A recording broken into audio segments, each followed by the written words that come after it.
Right, hey guys, how we doing? Back with another video from Annie News. We are checking out the good content for episode 10 of Solo Leveling, which I thought was absolutely fantastic. If you want to see my reaction to episode 10 of Solo Leveling, link is in the description to the Patreon page. $1 a month for the support channel, and you get your name at the end of every video. But yeah, I thought this was so clever. I thought it was absolutely boss. Not much action in it, but I was still very entertained, which I thought was cool. But very intrigued to see what was left out, or potentially added. Let's get into it. Sung Jin-Ho's very existence is one that could topple the dynamic of guilds as we know it. Right now there's a delicate balance between the top 5 in the country, but with each constantly vying for that number 1 spot, all it takes is another A or S rank to completely change that. This is what An is hoping for with Sung Jin-Ho, and it's his power that he believes will bring success to the White Tiger Guild. Right. It's a core focus in both the episode and the novel, but That was so cool when he did the stealth thing and cut his face and that was there was quite a bit more to An and his struggles in the novel. Things like why Sung is the most important hunter to appear in years, and how it is his recruitment would change pretty much everything for him. So, as we take a look at what was left out from the anime, it's that and Sung's new levels which you're going to want to stick around for. Episode 10. Episode 10. What is this? A picnic? Covering chapters 35 to 37 from the manhwa and chapters 35 to 45 from the web novel. Oh, that's a lot of chapters from the novel. The manhwa this time didn't really I loved that costume, that was so cool. have anything too important, but it was in the novel that a lot was cut from An and his mission to recruit Sung. Pretty much 5 chapters delving into the guild life and what it's like to be working as the chief recruiter for one. Before we get to that though, the first scene was of course that conversation between Juhi and Sung. An initially silent stroll due to an increasingly awkward dynamic between them, but one that had to be had since this would be the last time the two would see each other for a while. I thought this was such a shame. Before, Juhi would have had no problem talking to Sung like this, but ever since he got stronger and his presence more intimidating, things were at the point where she didn't even know how to start a conversation with him anymore. It was a massive change she promised she wouldn't ask him about, but one that was definitely bothering her for reasons she didn't even know herself. More than anything, she wanted to ask if she could see him again, but even that was too much as she felt words like that would just alienate him.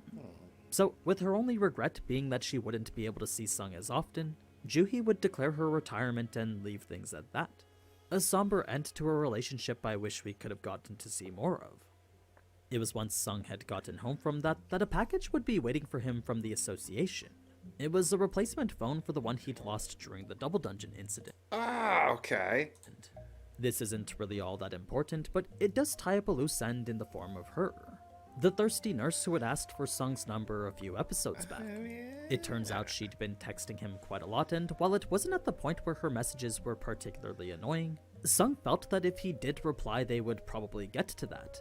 So, out of a precautionary measure to avoid someone who was potentially clingy, Sung would ignore the nurse's texts and leave her on read.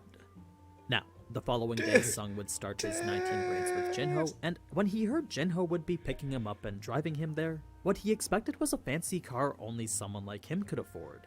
When he pulled up in an old utility van not aligned with his wealth, that's when Sung realized Jin-Ho was a lot more diligent than he initially gave him credit for. Points. Points there, man. Points.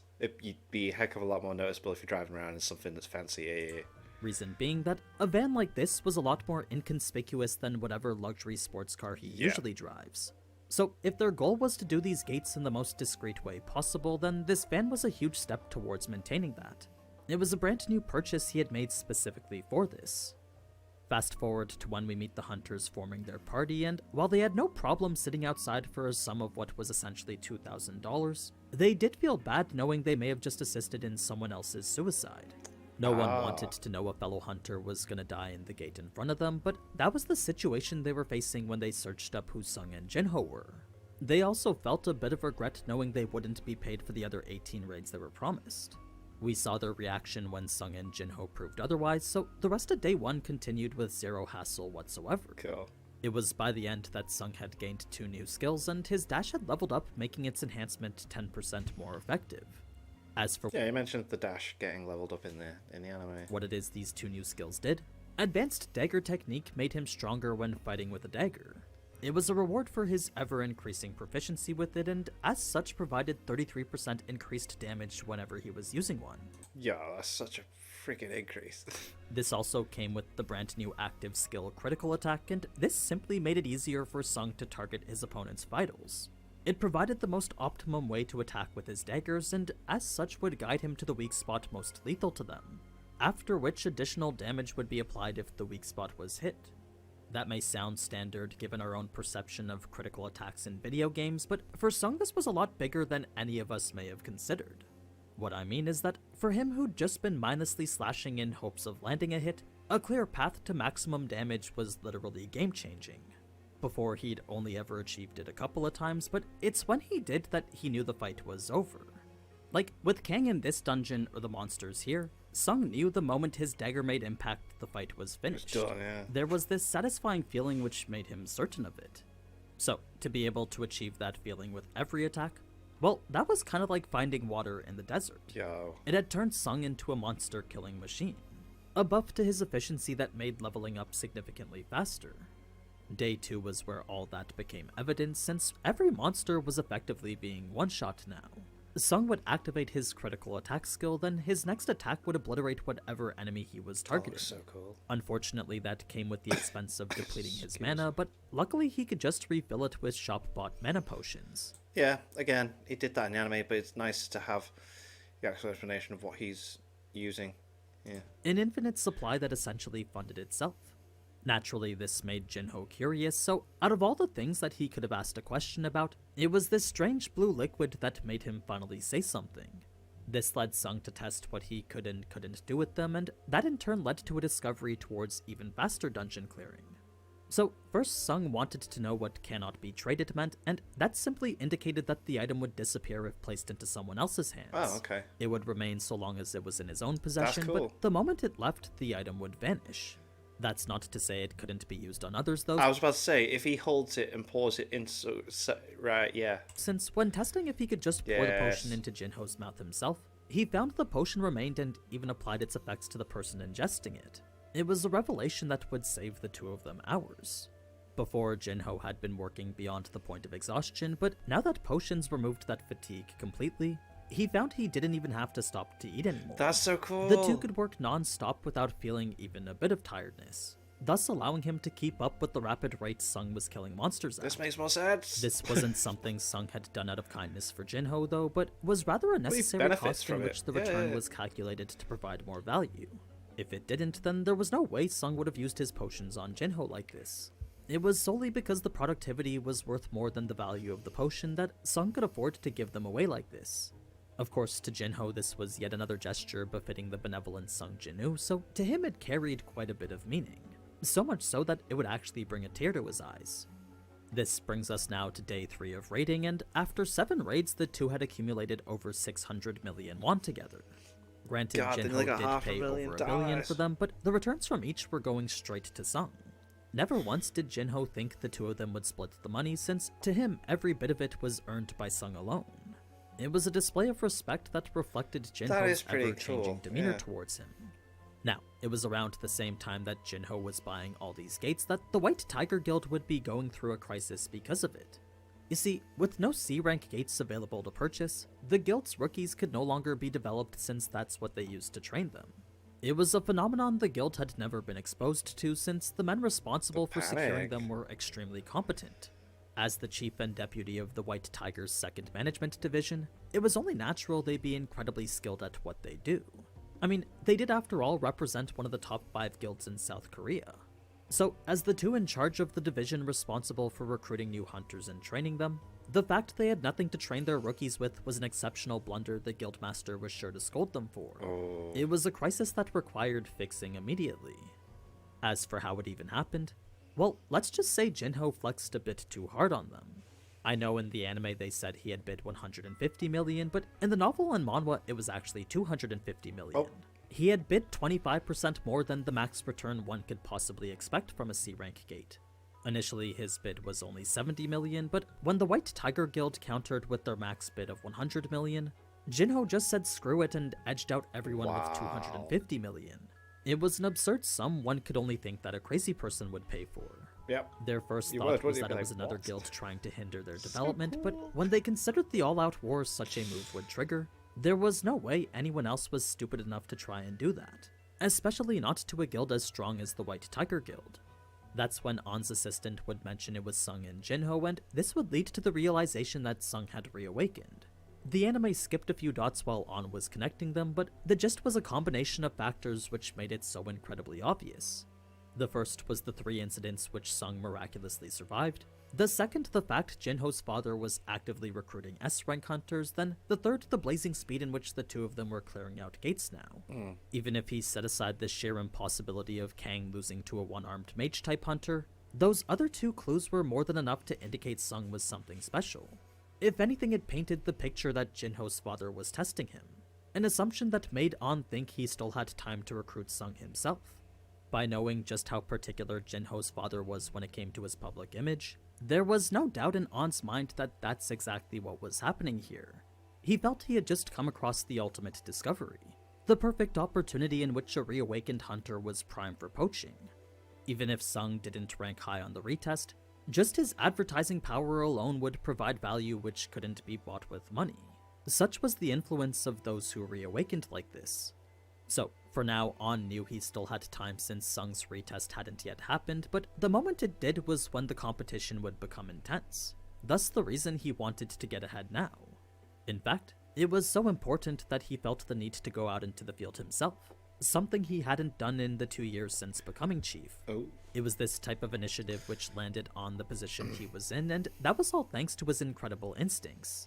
If not for them, then not only would An not have become the youngest division head in the entire organization, but the White Tiger Guild as a whole wouldn't be the top 5 guild it is today. There was something special about the way he was able to read hunters, and that same sense was now telling him that Sung was particularly special. He was the first recruit in a while to make his heart race. This made getting Sung their top priority, and it would lead him and his deputy to stake out the 2 gates Sung was supposed to be at today. They had each gone to one individually, and their plan was to call the other as soon as Sung was spotted. Eventually, Sung would appear at the gate the deputy was at, and what the deputy would describe would serve as confirmation for everything An had theorized. You see, by seeing Sung and Jinho go into the gate alone, An had no reason to doubt anymore that this was in fact Jinho testing him. It was the only logical explanation for why the 2 of them would even try a gate by themselves. This gave An the confidence that he could poach Sung, cause while he assumed Jinho to be wasting time verifying Sung's abilities, An on the other hand believed he could just swoop in and make an offer. An offer he felt Sung was certain to accept, and one he believed was a surefire victory for him. This of course wasn't how any of that turned out, but before we can even get to that meeting in the cafe, An would first tell his deputy to keep watching Sung. He wanted to see how long the gate would take to complete, since the clearing time was a good indication of what Sung's rank would be. An A rank took somewhere around 2 hours to do one solo, so if Sung was above or below that, An could just adjust his estimations accordingly. And the anime said that they completed one in an hour, didn't it? When his assistant called back saying Sung had finished it in 30 minutes though. Oh. God. That's a hell of a more impressive feat than, wow. That's when An knew he was dealing with the unimaginable. He couldn't even fathom how strong someone would have to be to achieve that. That's crazy. What he initially thought was impossible was just proven otherwise in a way that completely shattered all his expectations. So now more than ever, An knew Sung needed to be recruited by him. As for how Sung was able to pull this off, it just so happened the monsters he was facing were of the werewolf variety. The kind in which his title allowed him to do 40% increased damage to them. It was this combined with all his other skills that allowed him to breeze through the entire dungeon faster than Jinho could even keep up. In fact, even if Jinho had 10 more hands, that still wouldn't have been enough to pick up all the essence cores fast enough. Right. Sung had actually had to give him 5 healing potions just so he could keep on going. Oh, wow. That was the last raid of day 3, and with time to spare on his daily schedule, Sung would ask Jinho to drive him to the mall. There was an instant dungeon that he had just unlocked there. This would grant him 2 more levels, then it was after that he would receive a call from An. A voice that introduced themselves as part of the White Tiger Guild, and one that insisted they needed to meet in person. Sung suggested that they could meet in a couple of days, but when the voice insisted that they needed to meet now, Sung became a little bit wary, especially since they mentioned that they were nearby, which was indication that they knew where he lived. This wasn't information publicly available, so the fact they had it meant that they had done a thorough investigation of him. It was a worrying concern that made it clear he wasn't being as discreet as he thought he was, enough to accept the request and meet them immediately. This would lead to the meeting in the cafe, but in addition to all the stuff we saw in the anime, there was quite a bit of extra information regarding the White Tiger Guild and the actual offer they were making. So, out of the top 5 guilds in South Korea, the one that sits in first is the Hunters Guild. Before that it used to be the Reapers Guild, but after a few members left and started their own, the Reapers would fall in ranking and make way for the Hunters to take its place. It was those who had left that had started the White Tiger Guild. I think it's an interesting point that the Reapers, some of them left. And in only a matter of years that guild would surpass even the Reapers. They had become far stronger than the guild they were once part of and were now gunning for the spot that the Hunters Guild currently held. Such a position was one that was always unobtainable, but if Sung Jin-woo was the person On thought him to be, then he was the piece they needed to finally take that number 1 spot, thus reinforcing the reason why On wanted to recruit him so bad. Now, normally any hunter would be awestruck when face to face with a top 5 recruiter, but in classic Sung fashion, he wasn't impressed at all. In fact, what On believed was a target of great desire for pretty much every hunter was to Sung nothing more than a casual business meeting. On had hoped he could use said desire to his advantage, but when he saw Sung couldn't even care less, he was a bit disappointed since he knew things weren't going to be easy for him. The only thing On had going for him was the fact Sung was yet to sign with Jinho, but that too was a misconception based on the assumption that they were testing him still. It was the one fatal flaw when coming to the table, since the entire time he believed the opposition was underestimating Sung's true value. When he realized that that wasn't the case, once again On was faced with the unimaginable. As for Sung, the offer to join the White Tiger Guild honestly wasn't a bad one. The only reason why he didn't was because there was literally zero need to do so. Since his value only increases every time he levels, there was no reason to think that Sung couldn't just solo a B or A rank dungeon next. The very gates which funded guilds into what they are today could potentially be sold by him and the profits completely monopolized by him. So long as he kept leveling up, that dream scenario definitely wasn't an impossible one.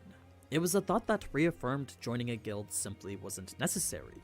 Perhaps 50 billion would convince him otherwise, but unless On had the ability to make such a decision, nothing he could offer right now would change that. Now, when Sung did ask how much the White Tigers Guild building was worth, On had actually believed this to be an opportunity to flex a bit. He thought Sung was questioning the guild's financial power and believed this would be a good way to show off just how much of it they had. Right, yeah, because he's like, didn't he say like 50 billion or something? And then he's like, I want What On 30 thought or to be an something? advantage to him, though, was actually just Sung probing how much they could pay for him. A shocking revelation that once thought that again was cool. shattered On's expectations of him. This would be where their conversation ends, and it's after this that the story would go on to do a few things differently. The gates wouldn't be bought until the day after this one, simply because Baek hadn't given permission to spend as much money as they needed to on them. He was in a fit of rage, scolding On for not having done his job properly. This was because recruit training was essential, and if a guild couldn't even afford to train their own recruits, then that was a weakness the other guilds were sure to take advantage of. Definitely, wow. Even if they purchased gates outside of their own territory, to do so would hurt their image in a way that might be unrecoverable. It would be like announcing to the world that they didn't have the power to train in their own territory. A disgraceful message that might not sit well with future recruits. Fortunately, Sung's job change quest meant he needed to sell them, so that was a lucky turn of events providing a solution to this problem. Now, in between all this, there was Sung accepting Jinha's request to go to her parent-teacher meeting, a homemade vegetable juice given to Sung by On's deputy, then a little tease of a serial killer that's prowling around his neighborhood. Oh. All this happened on the morning before his raids on day 4, and they're the small events that develop the world around Sung. But yeah, that's pretty much everything we missed from episode 10. If you liked what you saw and want to see more, then be sure to leave a like on the video. You can also leave your rating of the episode to be part of the weekly community post. Now, don't forget there are only 2 weeks left with the Level Up collection, so if you want to get yours, then be sure to do so with the link in the description. I'll also be giving away another shirt on my stream on Sunday, so be sure to follow the Mugen Instagram if you want to be eligible for that.